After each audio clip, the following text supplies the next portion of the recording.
This conference will now be recorded.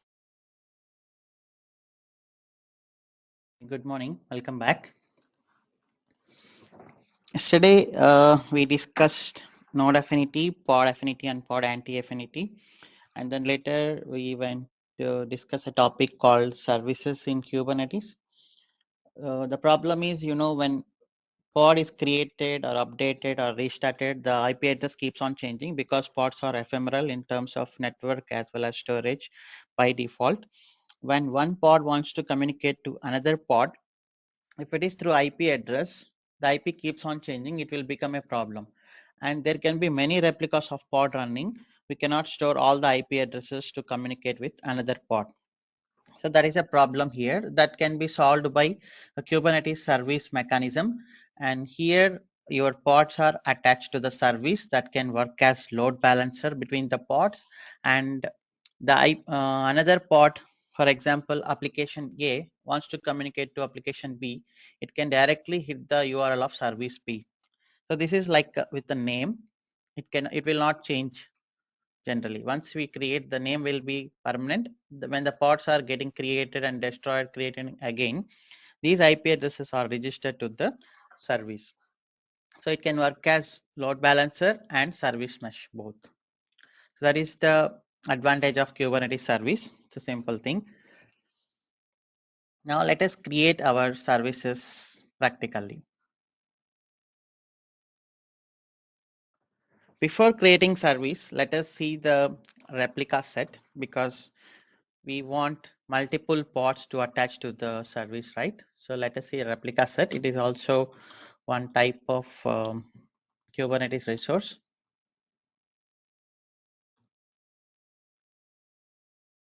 This is simple. When you want multiple pods to be created, then you can use replica set.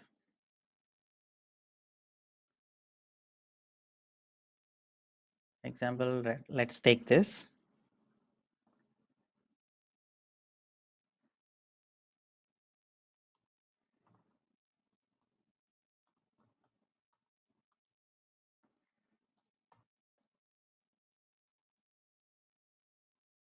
Okay, API version is not v1, it's apps/v1. Kind is replica set. Metadata, name, and you can give the labels also. These labels are for replica set. And then the spec, how many number of replicas you want. I wanted 3. And the tier front end. From here, it's a pod definition actually. This template is nothing but pod. You see in the pod also we use metadata, labels, and then spec, container, image. These are all pod.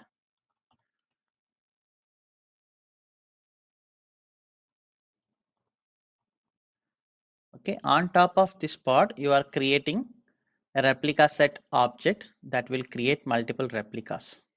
That's it. And this selector field, you see, 3 replicas of what? It will match with selected here with front end. If these two labels should be same. Okay. What this replica set will do is this will go and search for a pod with labels tier equal to front end, and it will scale the replicas to 3. Okay, that is how it will match. If you have same label with another pod, then it will try to scale that one as well. So try to keep the labels as unique for a pod. Okay. I can give one more label here, replica set. You can give any number of labels, not a problem. And then, yeah. So I'm creating a pod. This is the pod definition from template, and this is replica set.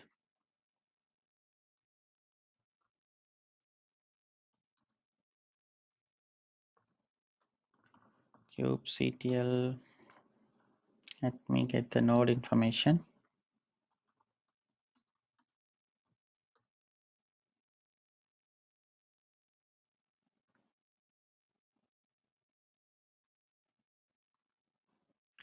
kubectl apply -f 01 replica set.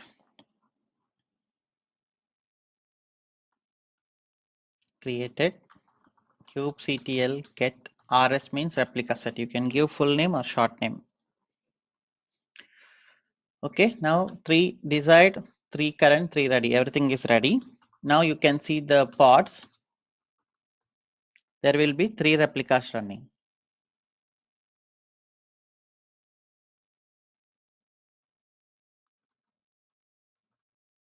Okay, and then now I want to scale kubectl scale replica set slash front end hyphen replicas equal to. Now I want to scale to 10. You can do it immediately. I want to split the screen.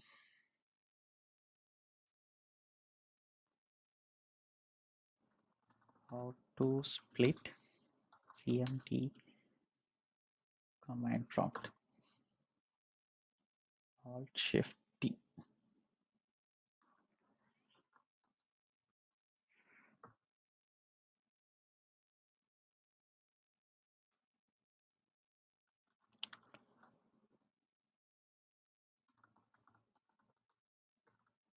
Qconfig equal to slash config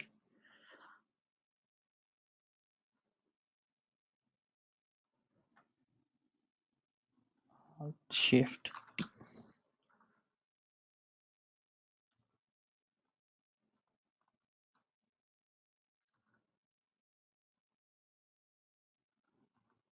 shit.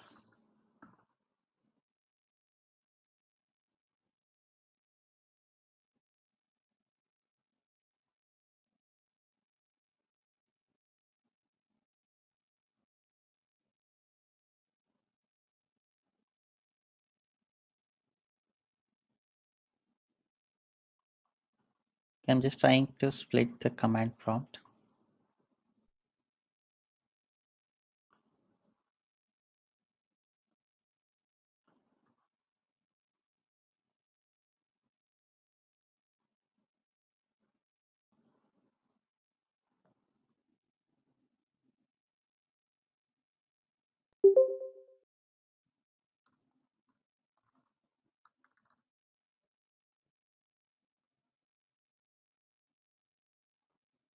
Okay, it's okay.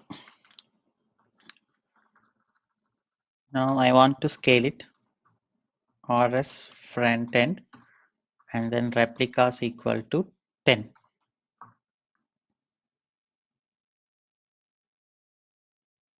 Now you can get the pods immediately. Those are scaled to 10 and running. Okay, you can see this is how the Kubernetes containerization is very fast in scaling your application. Within seconds, you can get many replicas. Now you can reduce them to the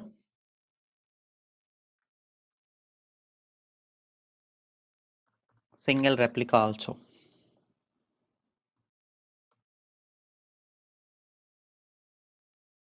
Okay, within seconds that will terminate as well. Okay, so this is about replica set. Now let me keep it to 3.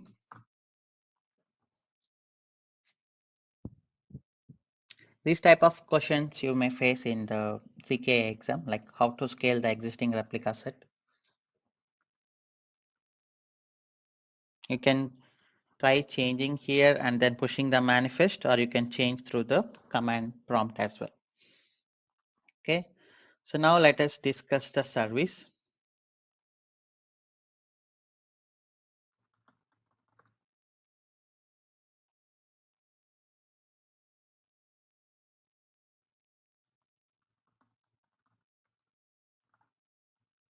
Service.aml.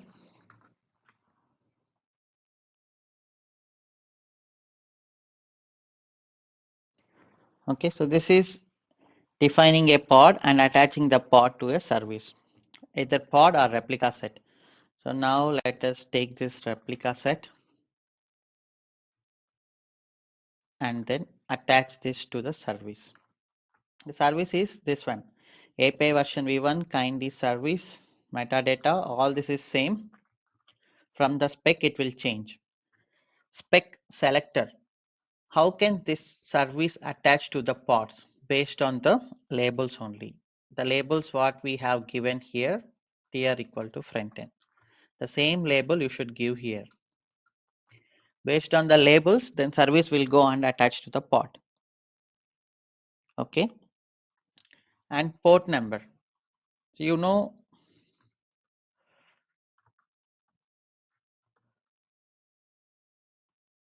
pod is attached to the service.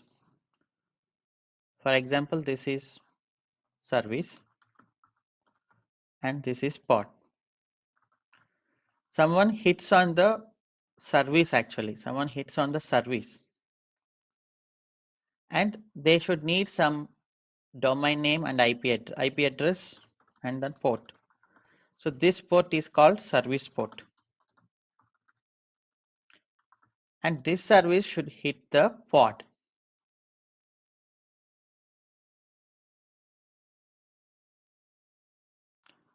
On IP address and port number. Pod IP port. This port is called container port. Okay. So we can define one port in the container.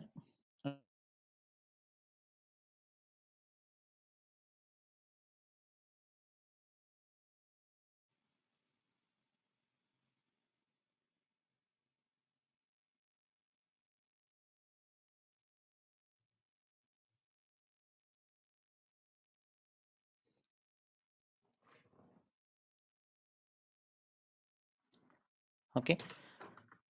So you need to define one container port and service port and you need to combine them. So now let us see, there is a simple thing called ports and container port. This is not mandatory. This is optional actually. You can directly define at the service. Now I'm defining container port. You know, we are opening port number 80 on Nginx and I'm just giving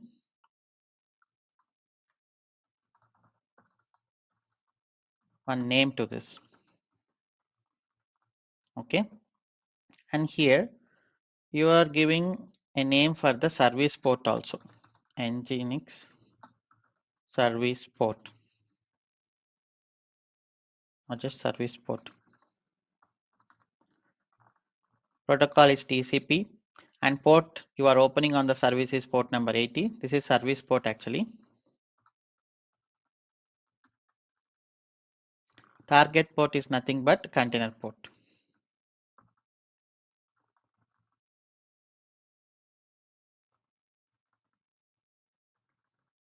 Okay.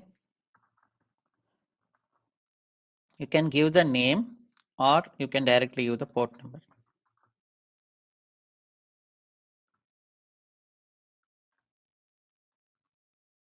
Okay, instead of name you can directly give 80 also. In that case you no need to define this one. Okay.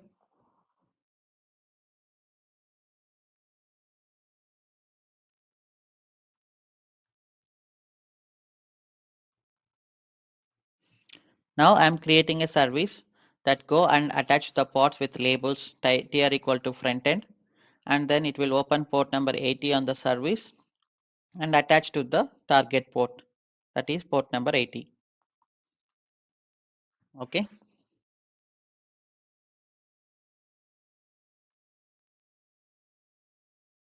I will delete this.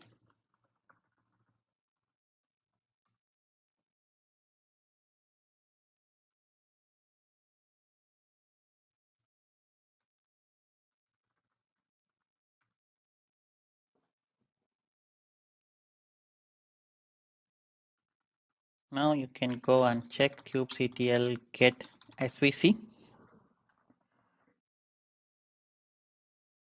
Now a service is created, Nginx service kubectl get pods.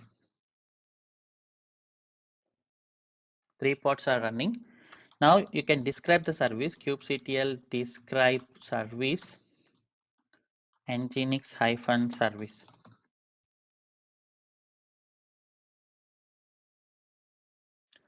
Now you can see the endpoints. These are all the pod IP addresses.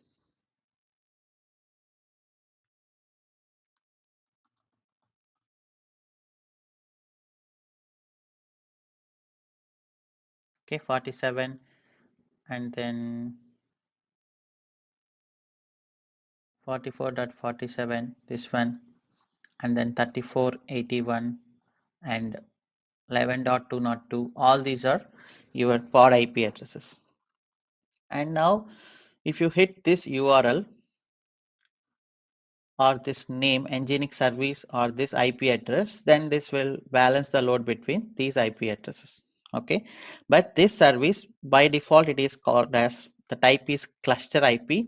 It is internal to the Kubernetes cluster. You cannot access this service outside of the Kubernetes cluster. Okay, for that let us go and check. I will create one pod called debug pod.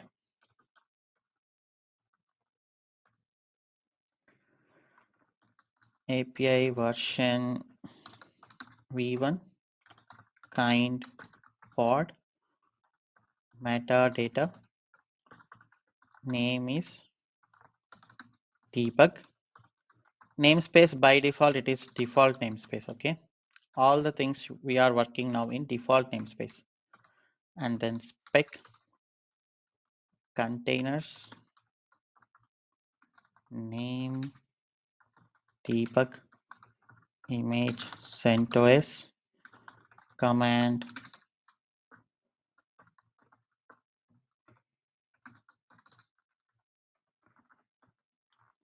Okay, I will just push this pod and then I'll try to access the service.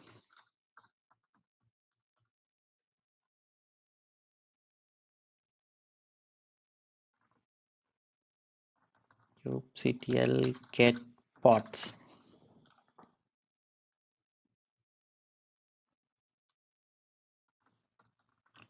kubectl exec -it debug bash. Okay, now I'm inside the Kubernetes cluster somewhere in the pod. Here you give curl nginx service, then you get the response like welcome to nginx. And then you can even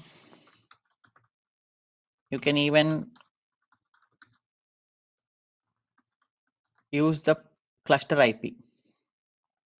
Okay, you can connect with the name or cluster IP, but this cluster IP also will be changed automatically whenever you redeploy the service.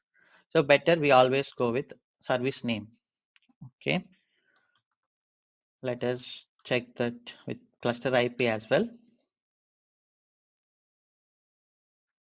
Curl 10.100.220.93, port number 80 by default.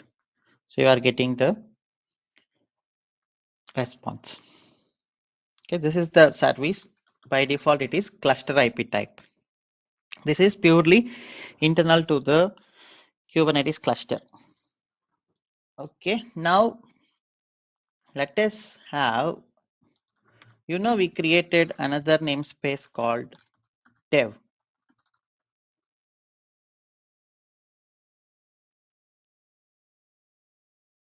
Actually, we created a namespace called dev. Let us try to access it from the dev. Okay, I'm creating one more pod in the dev namespace.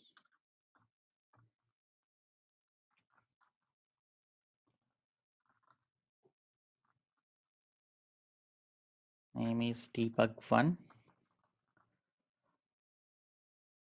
Push it.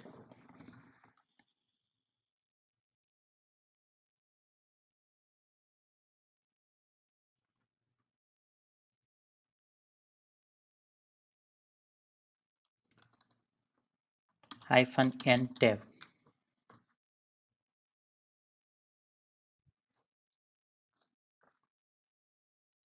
Okay, now I am in the debug1 pod in dev namespace. Now if you try to access nginx-service,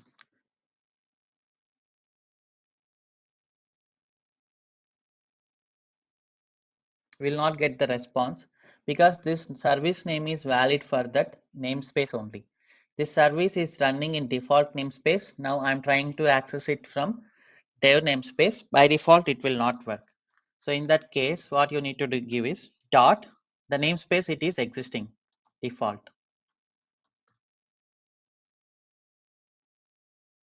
Okay, now you should get the response.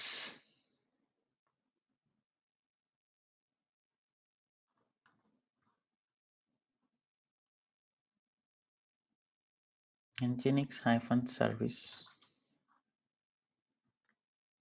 Okay, namespace dot cluster dot svc dot local.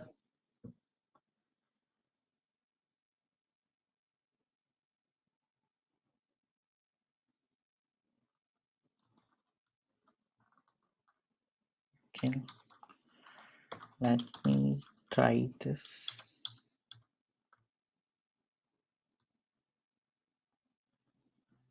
Nginx-service. Let us see the fully qualified domain name. Kubernetes service fqdn.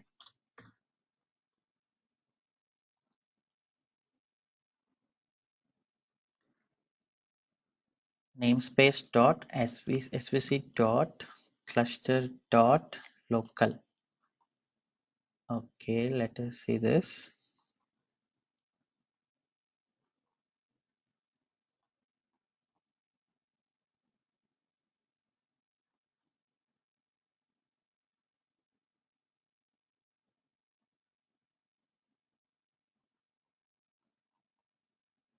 Mm,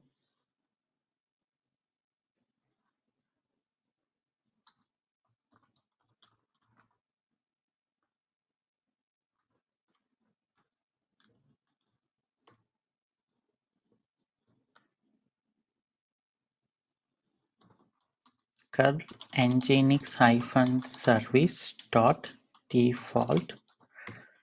Oh yeah, it took some time. So sorry, it is from debug. We need it from debug 1, which is in another namespace.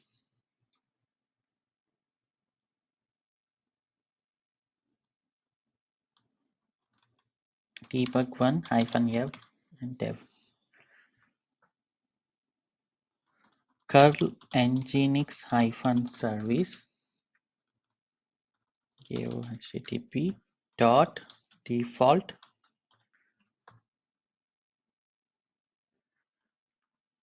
not working default dot svc dot cluster dot local svc dot cluster dot local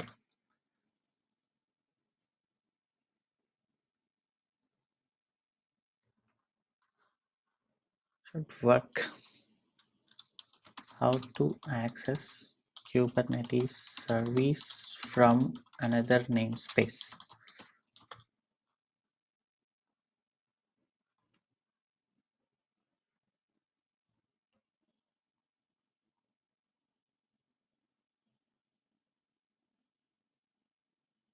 Service dot namespace dot svc dot cluster dot local. This should be correct. Service name dot namespace name dot svc dot cluster dot local. Okay, this is correct actually.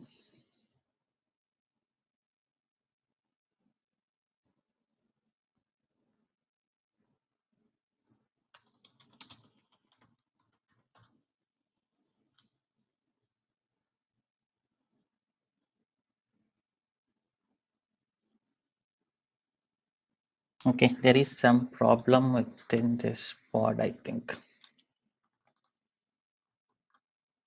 Okay, leave it for now. I'll check this.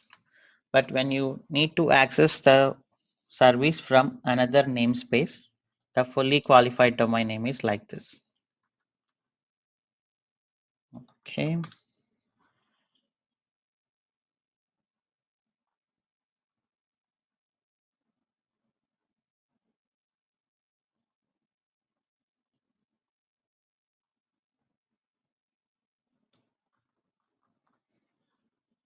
This is cluster IP.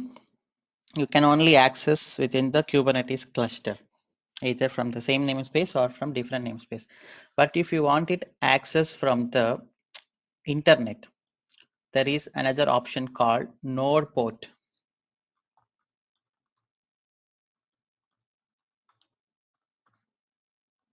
Okay, so in that, how can we see is this is your cluster and you have your nodes and your pod is running inside it and it is attached to a service.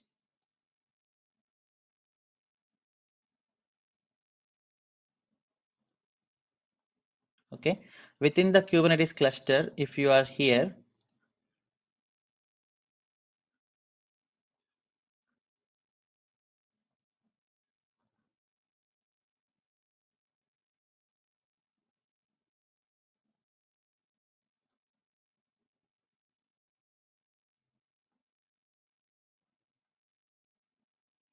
if you are here, you can open it with curl and then service name dot namespace if you are in another namespace. But if you are here outside of the cluster like internet, how can you access it?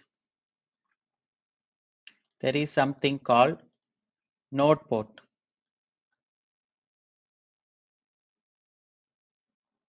Okay, node port means what it will happen is it if this is a node 1 and node 2, this is node 1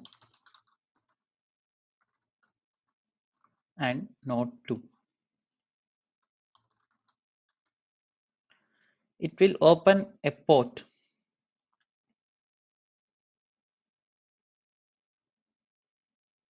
It will open a port on this one, a node port.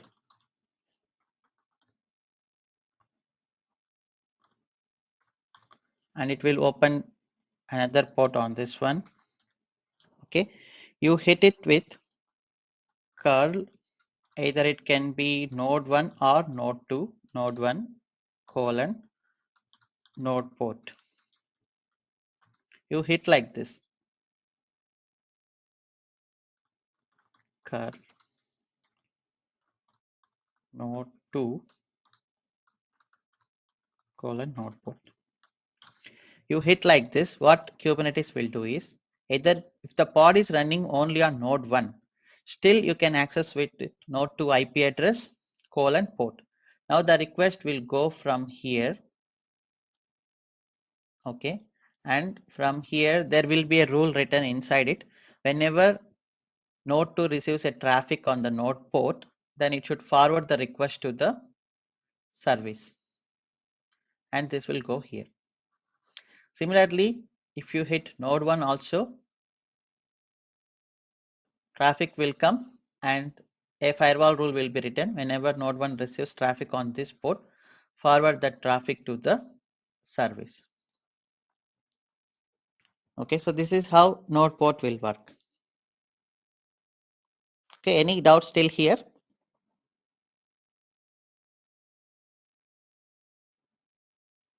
No, bro. I'm good. And remember one thing, the security group attached to these nodes should allow your traffic.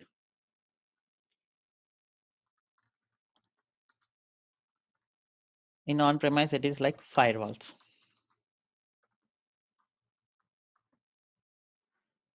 Okay, now let us do the, I think I already changed the security groups.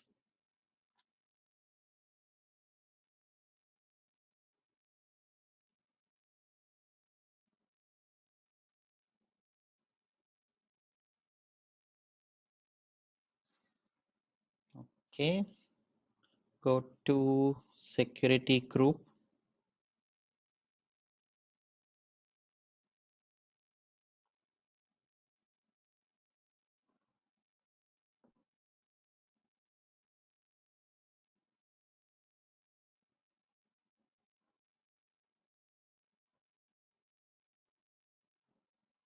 Oh, it's not security group.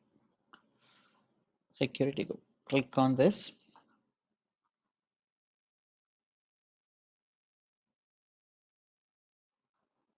Edit inbound rules. Okay, if you have something else, delete it and add a role. For now, I am giving all TCP.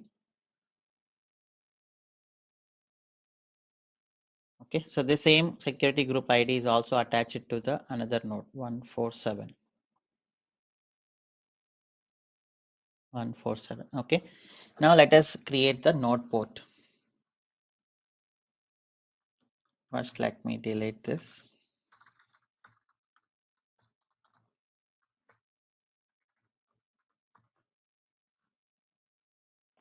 Simple difference, just copy and paste here. And inside spec, there will be a type node port. Okay, you can check the syntax in our documentation. There will be type node port. Okay, type is node port. And remaining everything is same. Selector is same. In the ports, service port is 80 and target port is 80. You will have one more thing called node port.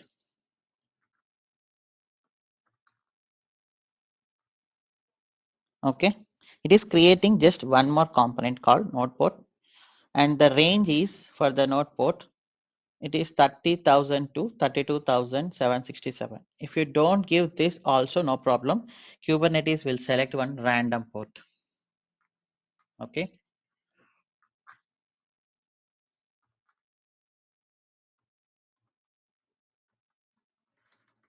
node port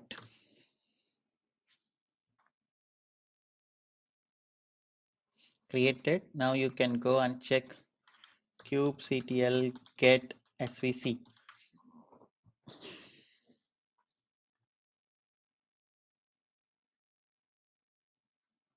You can see the type is node port and the cluster IP is there, and the node port opened is 30,007. Now you go and take any IP address. First, let us see where it is running. Sorry, -o get ports -o wide.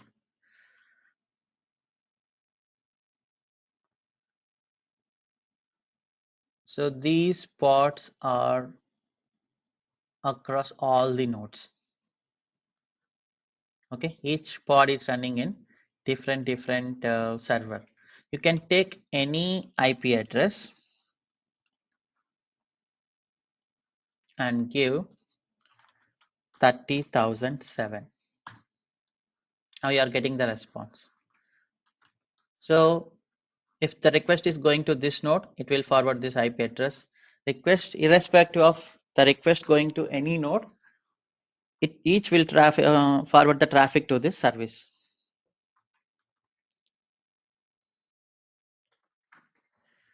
Okay. You remember, even you are giving the type as node port, cluster IP also will be created. Okay, cluster IP is the basic one, and on top of it, you have the node port.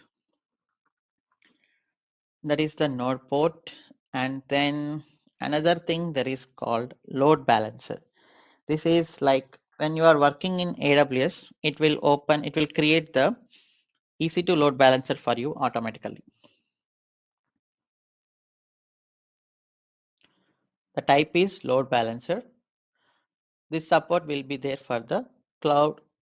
If you are on AWS, it will open the AWS load balancer. If you are on Azure, it will open the load balancer for Azure. Okay. The type is just load balancer.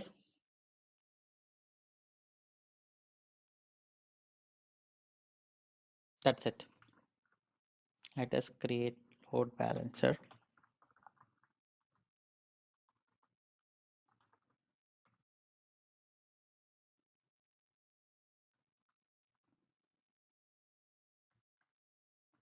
I'm deleting because with the same labels, it may clash.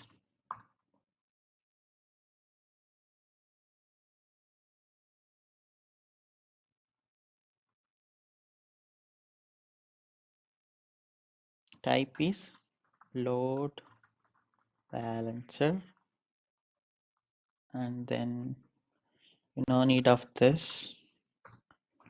You no need of this as well. Okay, target port is needed. Node port is not required. kubectl apply -f05 load balancer.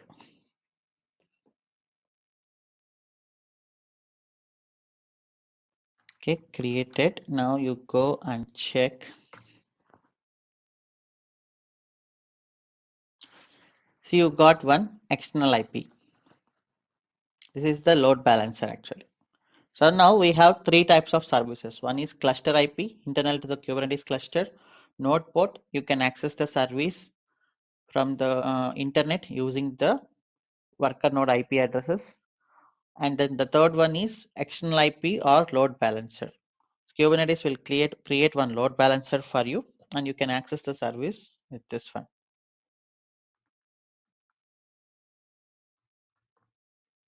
Oh shit.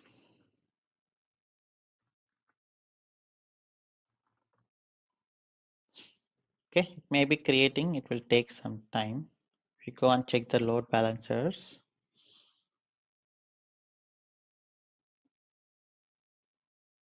Okay, it is just created.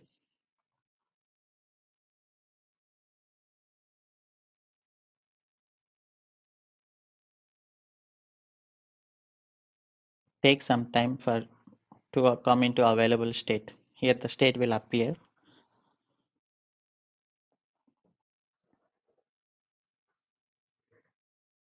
And if you see instances, these are our worker nodes actually.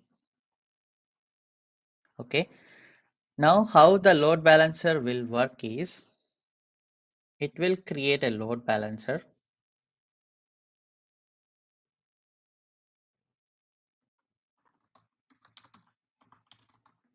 And node port also will be created. You can see here, there is a port open 31,333. Now if you hit the load balancer, okay, it will forward the traffic to one of the node on the node port, either this one or this one. And from here, it will go to the service. Okay, so we can say this is cluster IP and this is node port and this is load balancer.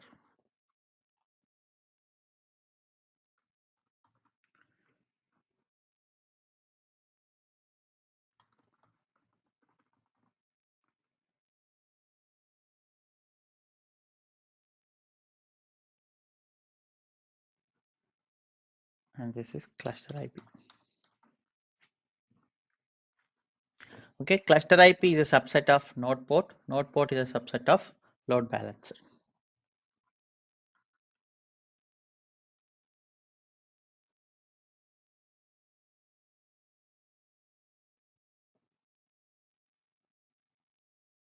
Okay, now it is working.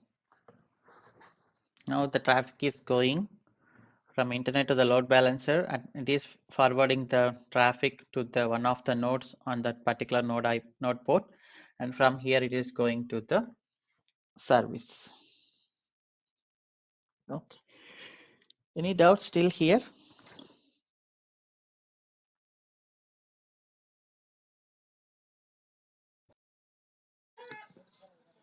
Shiva, by default, it will create classic load balancer. Yeah, by default it is creating classic load balancer. We can go for application load balancer also, but application load balancer, see the problem is, if you want to expose the as a load balancer, for example, if there are 10 projects, you need to create 10 load balancers. That is, by default it will create classic load balancer, but the cost is getting more, number of load balancers are getting also more. Instead of that, what practically will happen is, we will create application load balancer. For example, this is application load balancer. and this is your Kubernetes cluster. There may be multiple projects running, like this is project A, project B, or application A, application B, application C, like this. Okay, for each project, creating one load balancer is not good. What will happen is we will create one ALB, that is application load balancer, and there is some concept called virtual domain hosting. Now, if I hit app a.alb.com, now the request will come here, and the ALB will check. There will be some rules. If the rule is like app.a.alb.com, forward the traffic to app A. And another rule will be there, app.b.alb.com.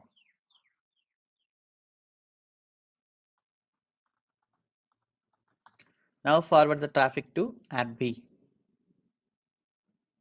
So like this we will create. This is called as virtual domain hosting.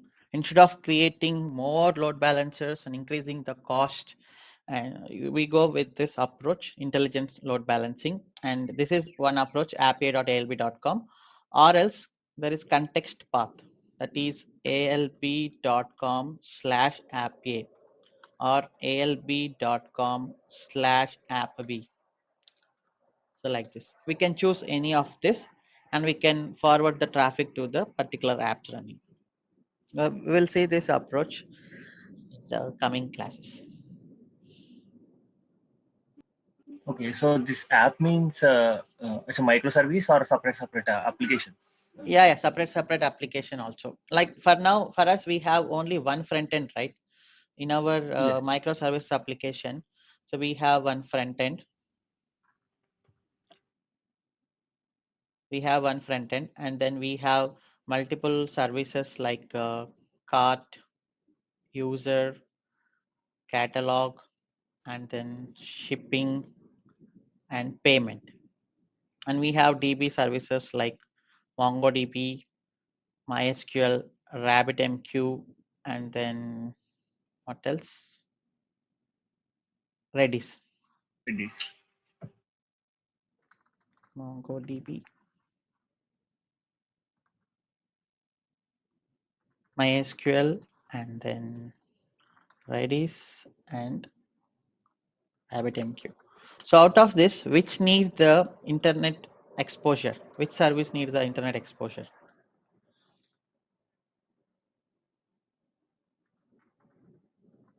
Which application we use in the internet? We open in the internet. User. We open this front end only, right? From here, the request will go.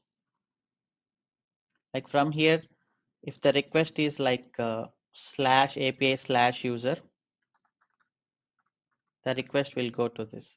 If /API/cart, the request will go to this.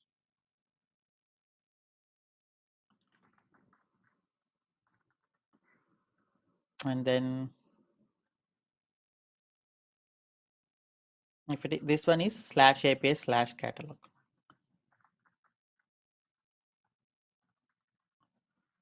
Okay, so this is how we are writing, right? And we are opening, we cannot open that user microservice in the front end because there is no UI for this.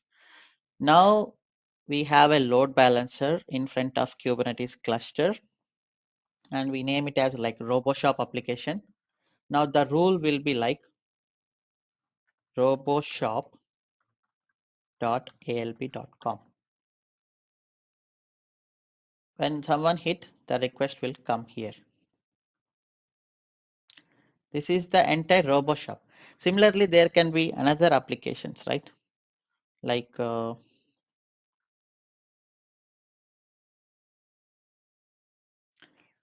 something called medicals.alb.com. Then this is something. This will go to another project. and that is different. And all the microservices will be different. Okay, this front-end app is an Nginx container. Inside this, we have a routes called /api/user. Hit the, this will be like cluster IP service. Now the service is like user hyphen svc port number 80. Okay, this is the user service, and this service will have the pods like user pod.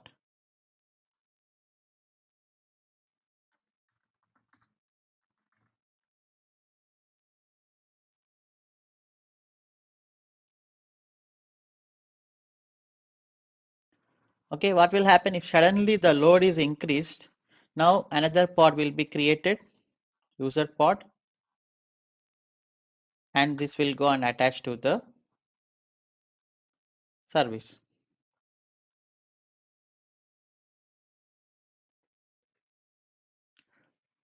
Okay, similarly, these are all services. Every service will have the pods attached to it. Got it? Yes, sir. And one more So, thing. So yeah, using one load for different applications. So if the entire application is in one AWS account, then we'll let you this, right? the entire application is in one AWS account. So I'm For not example, saying only for the AWS perspective. If it is on-premise also, there will be a single cluster. And for every project, we cannot start one cluster, right? For multiple projects. For example, we have multiple line of businesses. Usually in my company, we had 7 line of businesses. Every line of business had their own cluster, their own Kubernetes cluster, and multiple projects. There will be a Kubernetes administrator to manage the projects. This is like one of the project. They will get access and they will get this one, this URL. And for another project, there will be another URL. Yeah, now tell me your thought. yeah, I got clarity. Okay. Thank you. So this is it. And how can we do this is roboshop.alb.com, medicals.alb.com. It is called Ingress.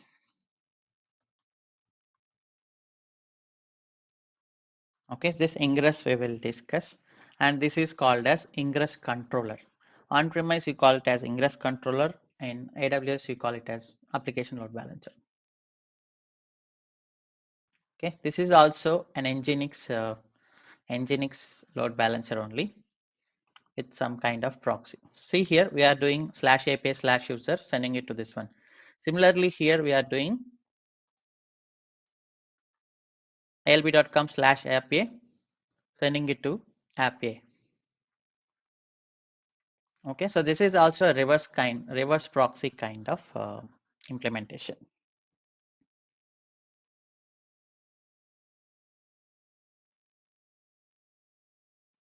Now later we can discuss the concepts called deployments, stateful sets, and other sets and ingress. All those topics we can discuss.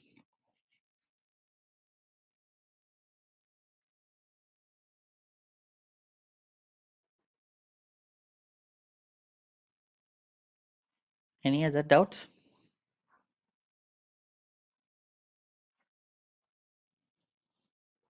Today time is there for 5 minutes, but 5 minutes is not enough. Yeah, so we can see the other topics in next session. If you have any doubts, you can ask me now. You are getting if your cluster is not created, if you have any problem in creating the cluster, and try to delete the cluster every day. Otherwise, your bill will be more.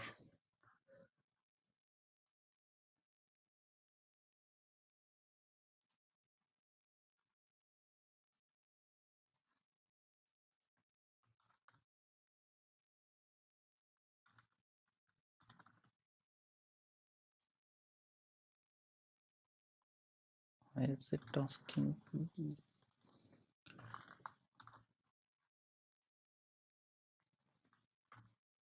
Okay, delete the cluster once you do the practice.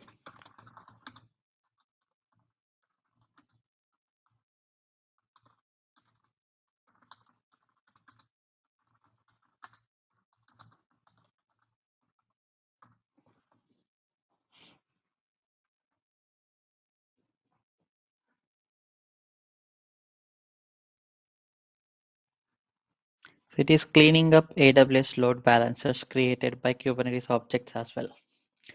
So if you wonder how these things are creating the AWS services automatically, then that is addressed through the role we attach to the EKS.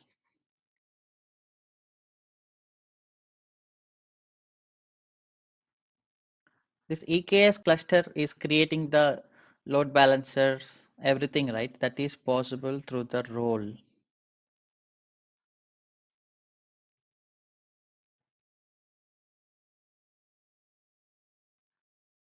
Here you can see the permissions we gave to this.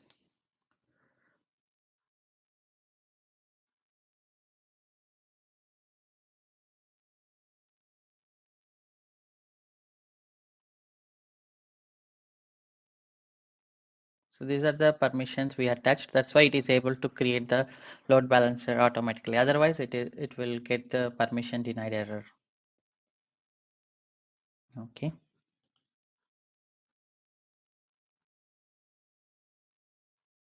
You can see the role attached to this also.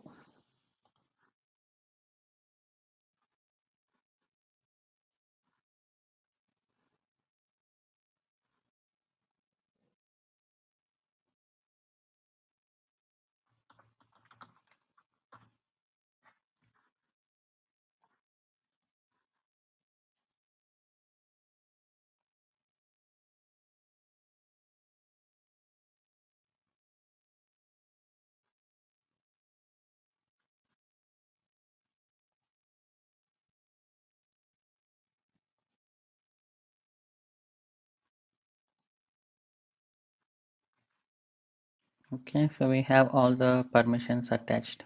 That is how it is able to create the load balancers, everything.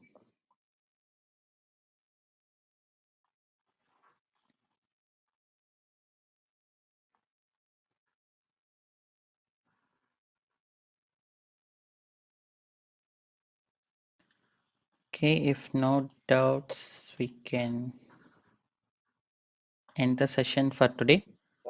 I have See messaged you. some. Hello, Oh, yeah, tell me. Siva. In the meeting chat, I have messaged you something. Oh, is it? Yeah, just now I have messaged you. So Yeah. the thing is that we are using one third-party Docker image. Okay. Okay. So there we are using the two versions. One version Okay. is for the version application A and one version for the application B. Okay. Okay. So I have written a Docker compose for this thing. When I Mm-hmm. have written a Docker compose thing, so it is running only for one version. I mean, for the version 6, it is running, but Okay. for version 7, it is not running, but it is not throwing any error also. Is there any, I You mean, can check the Docker container. See, this Docker oh, compose is nothing but instead of running a Docker run command, you are keeping it in one file and running everything at a time. If I ask you to yes, do manually without Docker compose, what you do is you run a command for Docker run application A. Again, you run a command for Docker run application B. If I give you okay, 10 containers, you need to run 10 commands like this. Instead of doing one by one, you will create the Docker compose with proper dependency, right? yeah, yes, yes. But underlying Why? it is creating Docker containers only. You can give Docker ps-a and you can go and check whether the container is tried to start or not. If it tried to start, you can check the logs. Okay, okay, okay. But it is not running there only. I have to check it, but I will try it once again. Yeah, it tried to run, but unable to run properly. Then it would have stopped. it's like a crash loop backup. Your container was not able to start. You can check docker ps-a and there will be exited containers. You can check the logs why it got exited. Okay, okay, sure. Okay. Yeah, sure. Okay. Yeah, thank you. Okay, that's all for today. Have a nice day. See you in tomorrow's session. Bye. Yeah, thank you. Bye. Bye bye.